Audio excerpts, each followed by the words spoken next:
মুখ্যমন্ত্রী স্পষ্ট বললেন যে আমরা একটি আইন আনব যা এই ধরনের ক্ষেত্রে যাবজ্জীবন কারাবাস দেবে। তার মানে কি এবার রাজ্যে হিন্দু মুসলিম যুবক যুবতী বিয়ে করলে তাদেরকে বাকি জীবনটা জেলেই কাটাতে হবে? স্বাভাবিকভাবেই উঠছে প্রশ্ন। তবে এই কাণ্ড বাংলার নয়, অসমের। লাভ জিহাদের মামলায় আরও করা অসম সরকার। আইন আনা হচ্ছে, খোদ মুখ্যমন্ত্রী হিমন্ত বিশ্ব শর্মা ঘোষণা করেছেন সেই কথা। জানিয়েছেন দোষীকে দেওয়া হবে যাবজ্জীবন কারাবাসের সাজা।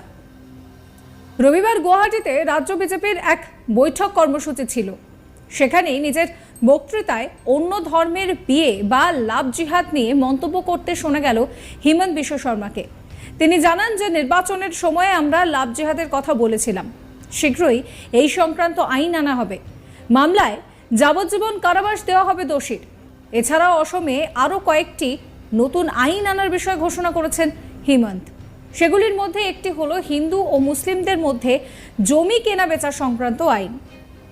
হিমন্তের ঘোষণা, হিন্দু ও মুসলিমরা নিজেদের মধ্যে জমি কেনাবেচা করতে পারেন কিনা তা নিয়ে সিদ্ধান্ত নেওয়া হয়েছে।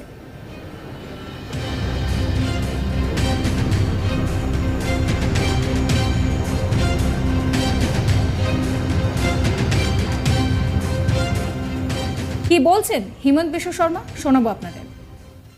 ইলেকশনৰ সময়ত আমি লাভ জেহাদৰ কথা কৈছিলো।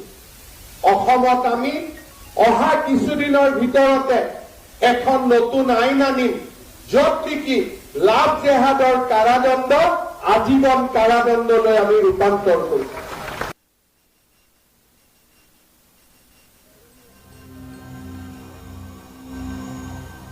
একই সঙ্গে অসমে একটি নতুন আবাসিক নীতিও ঘোষণা করেছেন মুখ্যমন্ত্রী হিমন্ত বিশ্ব শর্মা। তিনি জানান যে এই নতুন আবাসিক নীতির অধীনে রাজ্য সরকারি চাকরি পাওয়ার জন্য বাধ্যতামূলক যোগ্যতার মানদণ্ড হবে একজন অসমিয়া এবং তাকে সেখানকারই মানুষ হতে হবে। তিনি আরও বলছেন যে রাজ্য সরকার শীঘ্রই এই নীতি চালু করবে। পাশাপাশি তিনি আরও জানিয়েছেন যে রাজ্য সরকার 1 লাখ সরকারি চাকরিতে আদিবাসীদের অগ্রাধিকার দিয়েছে। পূর্ণাঙ্গ তালিকা প্রকাশ হলে বিষয়টা স্পষ্ট হবে বলেও আশ্বাস দেন তিনি। মুখ্যমন্ত্রী আরও বলছেন যে রাজ্য সরকার হিন্দু ও মুসলমানদের মধ্যে জমি বিক্রির বিষয়ে সিদ্ধান্ত নিয়েছে, যদিও সরকার এই ধরনের লেনদেন রোধ করতে পারে না বলেও জানিয়েছেন তিনি। কি বলছেন শোনাবো আপনাদের। ইলেকশনৰ সময়ত আমি লাভ জেহাদৰ কথা কৈছিলো। অসমত আমি অহা কিছুদিনৰ ভিতৰতে এখন নতুন আইন আনিম, য'ত নেকি লাভ জেহাদৰ কাৰাদণ্ড আজীৱন কাৰাদণ্ডলৈ আমি ৰূপান্তৰ কৰিম। অবিভক্ত গোৱালপাৰা জিলাৰ এক বিশাল মহত্ব আছে, কিন্তু এটা এটাকৈ থলুৱা লোকসকলৰ পৰা মাটি এটা বিশেষ সম্প্ৰদায়ৰ লোকে কাঢ়ি লৈ গৈ আজি আমাক নিজৰ মাটিতে সংখ্যালঘুত পৰিণত কৰিছে। ৰাজ্য চৰকাৰে এক প্ৰস্তাৱ লৈছে যে অহা কিছুদিনৰ ভিতৰতে আমি এখন আইন আনিম যে অবিভক্ত গোৱালপাৰা জিলাত কোনো আমাৰ মাটি বিশেষ সম্প্ৰদায়ৰ লোকক বিক্ৰী কৰিব নোৱাৰিব।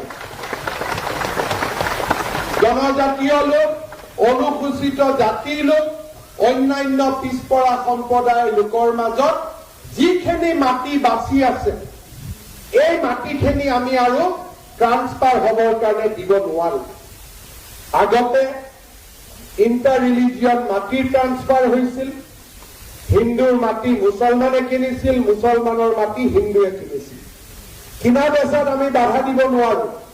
কিন্তু অসম চৰকাৰে নতুনকৈ সিদ্ধান্ত লৈছে যে এজন হিন্দুৰ মাটি মুছলমানে কিনিবৰ বাবে আৰু এজন মুছলমানৰ মাটি হিন্দুৱে কিনিবৰ বাবে মুখ্যমন্ত্ৰীৰ অনুমোদন লোৱাৰ পিছতহে লেণ্ড চেল পাৰ্মিশ্যন হ'ব পাৰিব।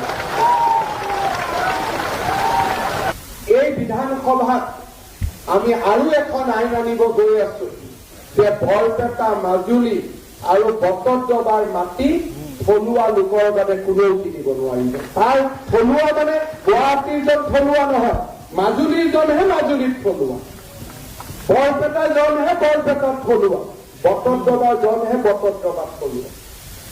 মই কংগ্ৰেছ দলক মুকলি প্ৰত্যাহ্বান জনাম, হিমন্ত বিশ্ব শৰ্মাক টাচ কৰি চাব, সি যিমান আজি সাহস আজি মোৰ আছে তাতকৈ 100 গুণ সাহস মই ভগৱানে মোক দিব ৰাজ্যখনৰ সেৱাৰ বাবে কাম কৰি গৈছে। পাশাপাশি এর মধ্যেই হিমন্ত বিশ্ব শর্মা দাবি করেছিলেন যে প্রতি 10 বছরে মুসলিম জনসংখ্যার 30% বৃদ্ধি ঘটতে থাকবে এবং অসম রাজ্যটি 2041 সালের মধ্যে মুসলিম সংখ্যাগরিষ্ঠ হয়ে উঠবে। তার দাবি পরিসংখ্যানগত অনুসারে অসমের বর্তমান জনসংখ্যার 40% মুসলমান। তিনি আরও উল্লেখ করছেন যে প্রতি দশকে হিন্দু জনসংখ্যা 16% বৃদ্ধি পেলেও মুসলিম জনসংখ্যার বৃদ্ধির হার দ্বিগুণ। তার এই মন্তব্যের সমালোচনা করতে শোনা গিয়েছে কংগ্রেসকেও। কংগ্রেস নেতা দানিশ আলী এর তীব্র বিরোধিতা করেন। হিমন্ত বিশ্ব শর্মার মন্তব্যের সমালোচনাও করা হয়। তার বিরুদ্ধে মিথ্যেবাদ এবং বিভাজন করার চেষ্টা করা হচ্ছে এই অভিযোগ তোলে কংগ্রেস। কংগ্রেস নেতা তিনি উল্লেখ করেছেন যে আদমশুমারির তথ্য অনুসারে অসমে মুসলিম জনসংখ্যা 1951 সালে প্রায় 25% ছিল এবং 2011 সালে সেটাই কিন্তু পরিসংখ্যান ছিল প্রায় 34% কাছাকাছি।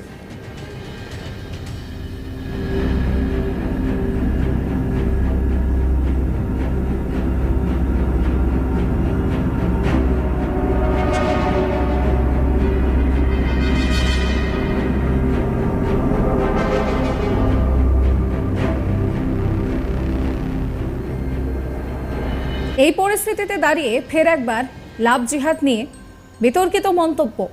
এখন প্রশ্ন উঠছে যে এই লাভ জিহাদ যদি চালু হয়ে যায় তাহলে যদি কোনো হিন্দু মুসলিম যুবক যুবতী বিয়ে করেন তাহলে তাদের কি জেলেই বাকি জীবনটা কাটাতে হবে? লাভ জিহাদের মামলায় আরও কড়া অসম সরকার, আইন আনা হচ্ছে। খোদ মুখ্যমন্ত্রী হিমন্ত বিশ্ব শর্মা এ নিয়ে ঠিক কি বলছেন শোনাবো আপনাদের।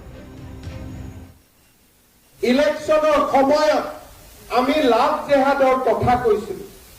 অসমত আমি অহা কিছুদিনৰ ভিতৰতে এখন নতুন আইন আনিম য'ত নেকি লাভ জেহাদৰ কাৰাদণ্ড আজীৱন কাৰাদণ্ডলৈ আমি ৰূপান্তৰ কৰিম। ইলেকশনের সময়ত